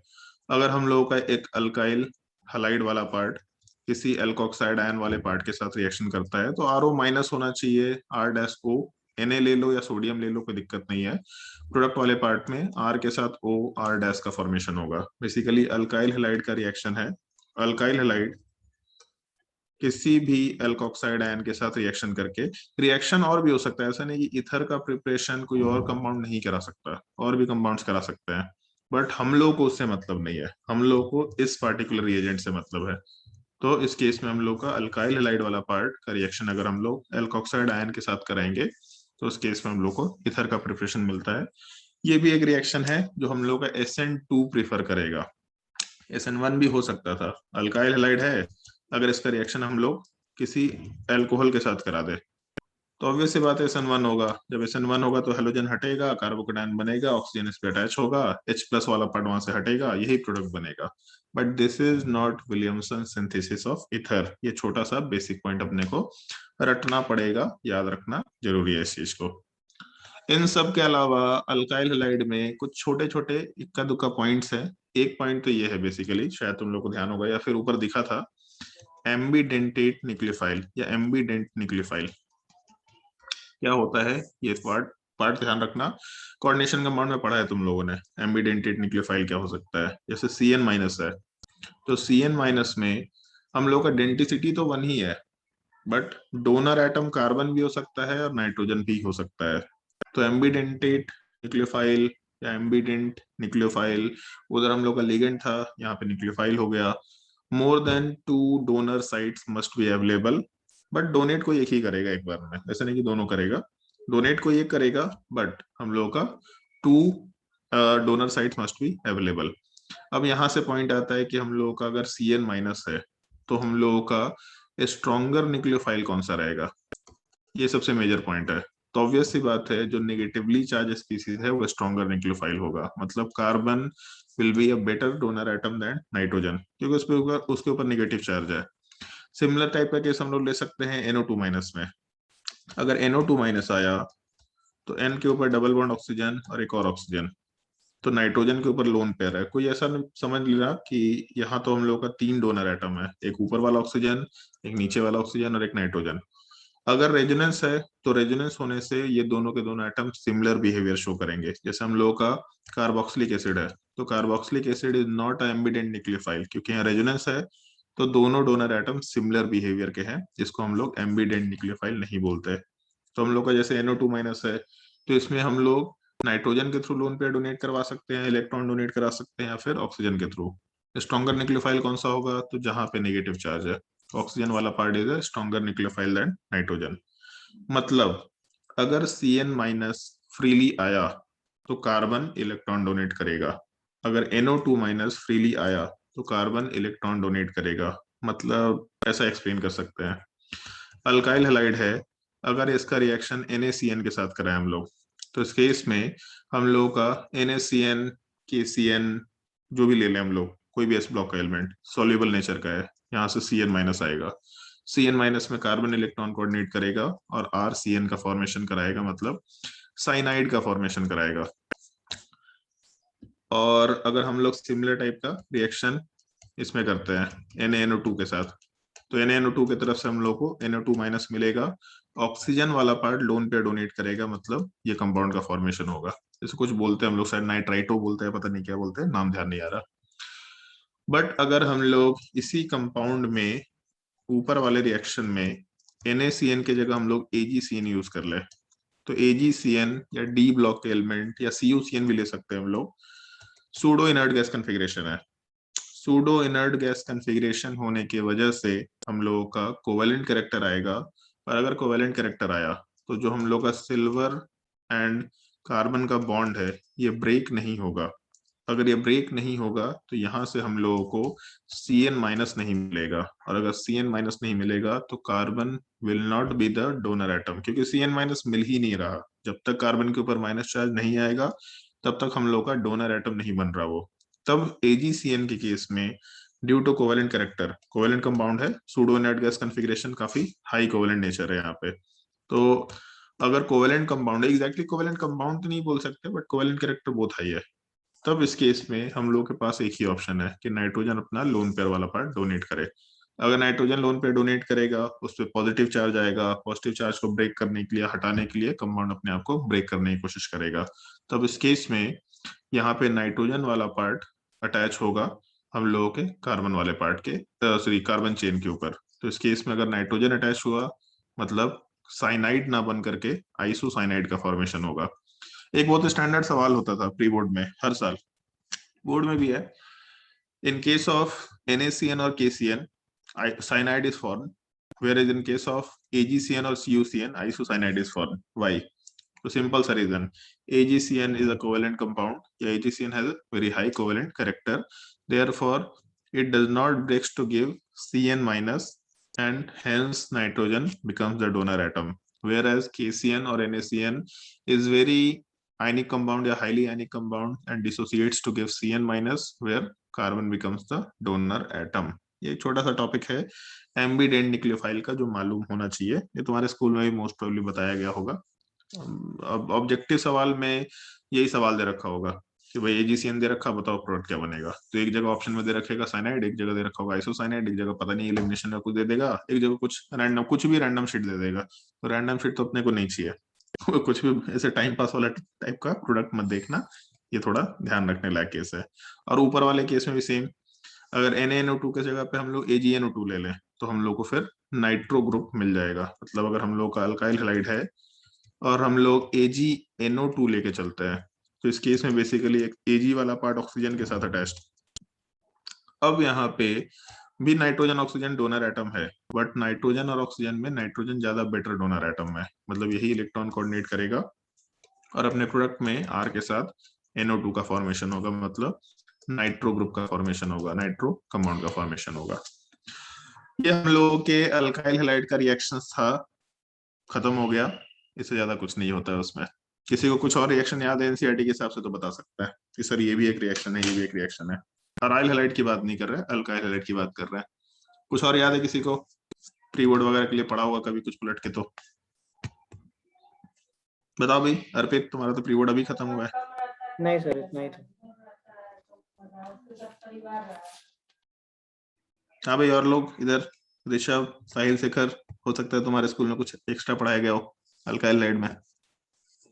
नहीं, नो सर। कितना ही है? ठीक है, अगर इतना ही है तो हम लोग अल्कोहल के रिएक्शन पे जा सकते हैं। वैसे क्वेश्चंस प्रैक्टिस करने की चीज है, तुम्हारी मर्जी है अल्कोहल के रिएक्शन पे जाए या पहले क्वेश्चन प्रैक्टिस कर। हम सजेशन नहीं कि पहले क्वेश्चन प्रैक्टिस कर लो तब उसके बाद अल्कोहल वाले टॉपिक में जाए तो ज्यादा बेटर है, क्योंकि हम लोग कुछ क्वेश्चंस उसमें दे रखे होंगे। एक मिनट, तो बहुत आगे चला गया। स्क्रीन दिख रहा है ना तुम लोगों को कॉपी वाला? ठीक है,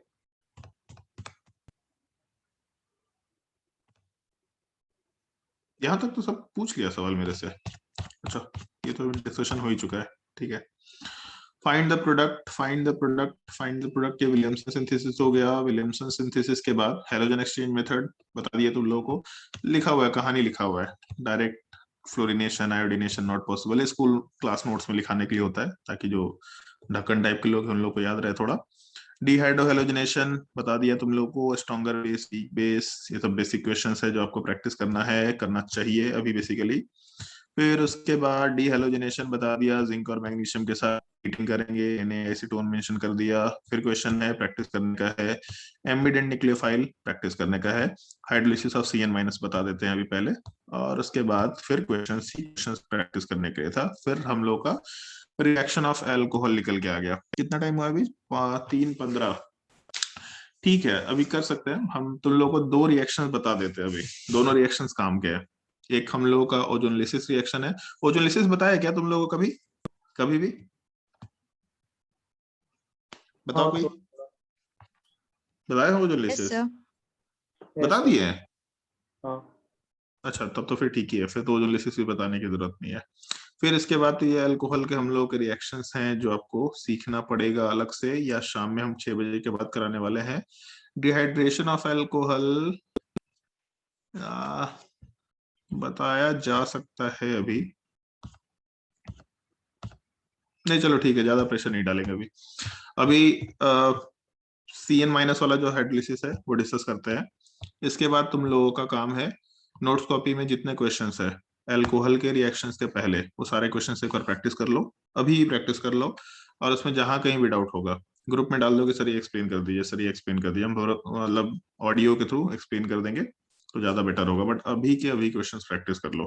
फिर उसके बाद जैसे ही हम लोग अल्कोहल पढ़ेंगे तो उसमें भी SN1 SN2 E1 E2 चारों टाइप के रिएक्शन होंगे, वो चारों के चारों कवर हो जाएंगे। वो हम लोग का एक ईथर का टॉपिक बचेगा, 1 घंटे का टॉपिक है। हम पढ़ाने को भी पढ़ा सकते थे बट रवि आदित्य बोला था कि सर मत पढ़ाइएगा, कुछ भी पढ़ाने लायक टॉपिक होगा, तो इसलिए हम बस क्वेश्चन सॉल्व करा रहे हैं। तो 1 घंटे का टॉपिक था, ऑलमोस्ट 1 घंटे का टॉपिक हम लोग कल कंप्लीट कर लेंगे, कोई दिक्कत नहीं है। तब तक हम तुम लोगों को CN- का हाइड्रोलिसिस बता देते हैं, ये थोड़ा ध्यान रखने का चीज है। कार्बन नाइट्रोजन जो होता है इसका बॉन्ड ब्रेक होता है। एक हम पॉइंट तुम लोग के सामने डिस्कस किए थे कभी, अगर तुम लोग को याद हो तो, अगर कभी भी कोई एटम अपने से ज्यादा इलेक्ट्रोनेगेटिव एटम के साथ पाई बॉन्ड से अटैच्ड है तो उसको इलेक्ट्रोफिलिक सेंटर बोलते हैं। ये हम शायद 5वीं बार रिपीट कर रहे हैं, ये भी शायद 5वीं या 6ठी बार रिपीट कर रहा है। अगर CN- का रिएक्शन हम लोग H3O+ के प्रेजेंस में कराएं या फिर OH- के प्रेजेंस में, तब उस केस में जितने भी कार्बन नाइट्रोजन बॉन्ड है सब ब्रेक होता है, और जितने कार्बन नाइट्रोजन बॉन्ड ब्रेक होंगे उतने OH बॉन्ड बन जाते हैं। तो यहाँ 3 बॉन्ड है, ये तीनों ब्रेक होगा, इन तीनों के जगह OH ग्रुप आ जाएगा। जितने कार्बन नाइट्रोजन बॉन्ड है सब ब्रेक होंगे, उतने OH ग्रुप आएंगे। एक कार्बन के ऊपर 2 OH ग्रुप अनस्टेबल होता है तो यहाँ से H2O रिमूव करके हम लोग आराम से इसको डबल बॉन्ड ऑक्सीजन में कन्वर्ट कर सकते हैं और कार्बोक्सिलिक एसिड का फॉर्मेशन होगा। ये हम लोगों के, अगर हम लोगों का H3+ दिया या OH- दिया, दोनों में से कुछ भी दिया, हम लोगों का CN का हाइड्रोलिसिस होगा। हाइड्रोलिसिस का मतलब वाटर के साथ reaction, basic medium acidic medium दोनों में हाइड्रोलिसिस होता है, तो ये हम लोग का हाइड्रोलिसिस ऑफ साइनाइड बोला जा सकता है। इनफैक्ट अगर हम लोगों का कार्बन डबल बॉन्ड नाइट्रोजन भी रहा तब भी उस केस में हम लोगों का H3O+ medium hydrolysis carry out करता है। जितने भी कार्बन नाइट्रोजन बॉन्ड है वो सारे के सारे ब्रेक होंगे, और जितने बॉन्ड ब्रेक हुए उतना कार्बन के ऊपर OH ग्रुप आ जाएगा। इनफैक्ट नाइट्रोजन के ऊपर उतना ही हाइड्रोजन चला जाता है। नाइट्रोजन के ऊपर 3 हाइड्रोजन गया, कार्बन के ऊपर 3 OH ग्रुप चला गया, क्योंकि H2O है तो H2O में हम लोगों के पास H+ है और OH-। H+ नाइट्रोजन पे जाएगा, OH- कार्बन वाले पार्ट के ऊपर चला जा रहा है। बेसिकली हाइड्रोजन नाइट्रोजन पे अटैच हो रहा है और OH कार्बन पे अटैच हो रहा है। तो अगर कार्बन डबल बॉन्ड नाइट्रोजन है तो इस केस में हम लोगों का नाइट्रोजन के ऊपर डबल बॉन्ड था तो 2 हाइड्रोजन अटैच हुआ, कार्बन के ऊपर डबल बॉन्ड था 2 OH ग्रुप अटैच हुआ। और एक कार्बन के ऊपर 2 H ग्रुप अनस्टेबल होता है, यहाँ से H2 हटेगा, प्रोडक्ट में कार्बन डबल बॉन्ड ऑक्सीजन का फॉर्मेशन होता है। तो हम लोगों का एक ये छोटा सा टॉपिक याद रखने लायक पार्ट होता है साइनाइड का हाइड्रोलिसिस। सारा रिएक्शन हो जाएगा, सारा कुछ कराने के बाद साइनाइड बनाएगा। जैसे ऊपर है ना हम लोग का, अभी हम लोग हेलोजन एक्सचेंज मेथड में सीखे कि हम लोग यहाँ साइनाइड बनेगा। साइनाइड बना दिया और इसके आगे बोल दिया H3+ के साथ रिएक्शन कराओ, प्रोडक्ट बनाओ। तो इस केस में हाइड्रोलिसिस करके प्रोडक्ट बना देने का है। आइसोसाइनाइड रहा तभी भी कोई दिक्कत नहीं है, आइसोसाइनाइड रहा तभी भी वैसे ही हाइड्रोलिसिस होगा, बस एक डिफरेंस आएगा। जैसे मान लो अगर आइसोसाइनाइड है RNC, इसका अगर हम लोग हाइड्रोलिसिस कराए तो अपने प्रोडक्ट के फॉर्मेशन में नाइट्रोजन कार्बन का बॉन्ड ब्रेक होगा। जितना बॉन्ड ब्रेक हुआ उतना ही हाइड्रोजन नाइट्रोजन पर अटैच होगा, ऐसा कंसिडर कर सकते हैं हम लोग। और उसके अलावा कार्बन वाले पार्ट पे उतना ही OH ग्रुप अटैच होना चाहिए।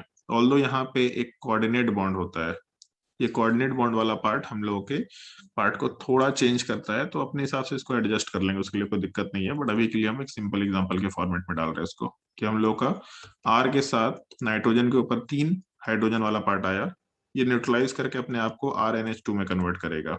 और कार्बन वाले पार्ट में 3 बॉन्ड ब्रेक हुआ तो उस पे एक कार्बन के ऊपर 2 H ग्रुप से कंपाउंड हटाओ, बाकी बचेगा अपने पास स्ट्रक्चर में ये पार्ट। ये थोड़ा ध्यान रखना, ये हम लोगों को हेल्प करता है थोड़ा। ऑल्दो आइसोसाइनाइड का हम देखे नहीं कभी हाइड्रोलिसिस सवाल में पूछते वक्त, और अगर पूछता भी है तो केवल इस पार्ट से मतलब रखता है, क्योंकि इधर तो एक ही कार्बन बच गया, एक कार्बन किसी काम का नहीं है, तो हम लोगों को दूसरे वाले साइड से मतलब नहीं होता। मोस्टली हम लोगों के CN के हाइड्रोलिसिस से मतलब होता है, ये पार्ट थोड़ा ध्यान रखना। मेरे क्वेश्चंस में सीक्वेंशियल रिएक्शंस होंगे बहुत सारे, उन सीक्वेंशियल रिएक्शन में हर जगह CN हम इंक्लूड करना प्रेफर करते हैं, हम हमेशा इंक्लूड करना प्रेफर करते हैं। जैसे आ गया भाई, ये तो अल्कोहल का रिएक्शन है। अल्कोहल के रिएक्शन से पहले जहां पे हम हाइड्रोलिसिस ऑफ CN बताया होंगे, ये हाइड्रोलिसिस ऑफ CN वाला पार्ट, उस हाइड्रोलिसिस ऑफ CN वाले पार्ट में आगे रिएक्शन दे रखा है यहाँ पे, सबसे पहला ही पार्ट CH3Br का रिएक्शन हम लोगों ने NaCN के साथ कराया, फिर हम लोगों ने हाइड्रोलिसिस करा दिया उसका। तो NaCN के साथ हम लोगों का रिएक्शन हुआ तो CN ग्रुप आया, फिर जब हम लोग उसका हाइड्रोलिसिस कैरी आउट करें यहाँ पे सेकेंड स्टेप में, तो हम लोग को वहां से कुछ और मिल जाएगा, फिर उसके बाद हम लोग कुछ और रिएक्शन करें। ये ट्राई करके देखना, इसको प्रैक्टिस करना, केवल आंसर देख करके प्रैक्टिस मत करना, पहले ट्राई करके देखना। तरीका हम बता देते हैं क्या करना। जैसे मान लो तुमको याद नहीं है कि ये क्या होता है, तो नोट्स कॉपी में बस रेफर करना कि अच्छा ये नोट्स कॉपी में शायद इस टॉपिक में पढ़ाया गया था, उसको उठा के देख लेना, अगर याद है तो बहुत अच्छी बात है। जैसे Br2H new halogenation multiple times आया है तो याद रहेगा ही रहेगा। जो रिएक्शन तुमको याद नहीं आ रहा, बस इतना मालूम होना चाहिए कि ये रिएक्शन कौन से टॉपिक में पढ़ा है, सीधा नोट्स कॉपी पलटो, वहां से कुछ कुछ चीज सीखो और क्वेश्चन को सॉल्व करते जाओ, स्टेप बाय स्टेप आगे बढ़ते चले जाओ। ये सीक्वेंशियल रिएक्शन तक का पार्ट प्रैक्टिस कर लेने का है। अभी ही प्रैक्टिस करना है 6 बजे के क्लास से पहले, और 6 बजे तक जो भी डाउट होगा पूछेंगे। ये टॉपिक से आगे हम लोग 6 बजे के बाद डिस्कशन करना शुरू करेंगे रिएक्शन ऑफ अल्कोहल वाले पार्ट से। किसी को कुछ पूछना है, कुछ जानना है तो बताइए। कुछ नहीं क्लास पूछना है थोड़ा किसी। लेट हो सकता है, क्लास थोड़ा लेट हो सकता है, कितना लेट कराना है क्लास? मतलब 8 बजे। क्लास तो लेट ही तक होगा, 6 बजे से लेकर 10 बजे तक क्लास हो जाएगा। हाँ मतलब 6 बजे से नहीं, 8 बजे से। 8 बजे से नहीं? तो कितना पार्टी कर रही है तू? आज किसका शादी है? फिर बहुत लोग घर आए हुए हैं। बहुत लोग घर आए हुए, तो घर आया है तो क्या करें हम? घर से भगा तो सबको 8 बजे तक। तो नहीं भाग रहे। चलो 6:30 बजे से कर सकते हैं मोस्ट प्रोबेबली, या 7 बजे से भी कर सकते हैं, हमको भी कोई दिक्कत नहीं, हम भी थोड़ा घूम लेंगे, बहुत दिनों बाद हमको भी छुट्टी मिला है, तो बाहर घूम फिर करके कुछ खा पी के आ जाएंगे।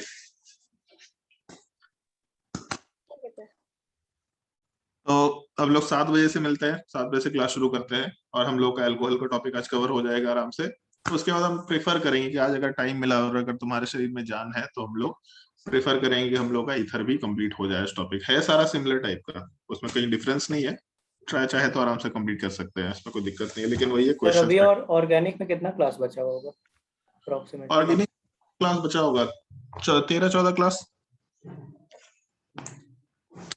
हमको न्यूक्लियोफिलिक एडिशन ज्यादा कुछ सिखाना नहीं है, तो मोस्टली अब क्वेश्चंस के ऊपर चलेगा सब कुछ। क्वेश्चंस तुमको प्रैक्टिस करना है, एक नेम रिएक्शन का पार्ट होगा थोड़ा लंबा, बट बाकी सारी चीजें सिंपल है। और क्योंकि निहार सर उधर एरोमेटिक कंपाउंड का तुम लोग क्लास लगा देंगे तो बोर्ड का तो सिलेबस खत्म हो जाएगा। बोर्ड का सिलेबस तुम्हारा आज खत्म हो जाएगा और निहार सर का 2 क्लास में खत्म हो जाएगा। हाँ, बोर्ड का सिलेबस खत्म हो जाएगा। बट उसके बाद फिर अपना 13 से 14 क्लास का टॉपिक रहेगा, मतलब 13 से 14 एक 1.5 घंटे का क्लास अप्रोक्सीमेटली, उससे ज्यादा क्लास नहीं चाहिए हमको। तो अगर हम किसी दिन लंबा क्लास लगा पाए तो अच्छी बात है, लंबा क्लास लाएंगे तो और जल्दी खत्म हो जाएगा सिलेबस। सर तो जो निहार सर हम लोग को बोर्ड का पढ़ाएंगे फिर वही टॉपिक आप भी पढ़ाइएगा? नहीं, निहार सर बोर्ड का पढ़ाएंगे। निहार सर को हम बोल दिए हैं कि बोर्ड लेवल का सिलेबस खत्म कर दीजिए, लोग टेंशन में रहेंगे बोर्ड का खत्म नहीं हुआ मेरा। तो सेम चीज आप भी पढ़ाइएगा? हाँ, तो एरोमेटिक कंपाउंड में तो बताना ही पड़ेगा ना सेम चीज। अगर सीख लिया तो अच्छी बात है, नहीं सीखा तो कोई बात नहीं, सीख लेना। हमको मैकेनिज्म से मतलब है, हमको तुम्हारे बोर्ड वाले रिएक्शन से मतलब नहीं है। हम लोगों को सीखना है कि कोई रिएक्शन कैसे होता है, ताकि अगर कोई नया टाइप भी कुछ आ गया तो याद रहे। वो सीखना ज्यादा मैटर कर रहा है, रिएक्शंस तो याद हो जाएगा बार बार प्रैक्टिस करते करते। बोर्ड में क्या होता है, रिएक्शन याद रखना है कि याद होता है, कैसे होता है कोई मतलब नहीं है, याद रख लो ऐसा होता है। तो इसीलिए वो मतलब मुश्किल से 4 घंटे का टॉपिक है। बोर्ड का टॉपिक तो हम भी पढ़ा सकते हैं बट हम टाइम नहीं देना चाह रहे। उसी बहाने निहाल सर भी अपना ऑर्गेनिक पढ़ा लेंगे, उनको भी बहुत मन है ऑर्गेनिक पढ़ाने का, क्योंकि सर मौका ही नहीं मिल रहा सर ऑर्गेनिक पढ़ाने का। बोले चलिए पढ़ा लीजिए, खुश रहिए अभी। तो निहार सर का शायद कल या परसों क्लास लगेगा, विशाल सर अपना कोऑर्डिनेट किया था। शायद तुम लोगों का फिजिक्स हो गया ना कंप्लीट पूरा? हाँ हाँ, तो फिजिक्स कंप्लीट हो गया तो निहार सर का क्लास लग जाएगा अभी। ठीक है, चलो तो 7 बजे मिलते हैं आराम से, उसके बाद क्लास कंटिन्यू करते हैं। ग्रुप में डाल देते हैं मैसेज वापस से। अभी के लिए इतना ही।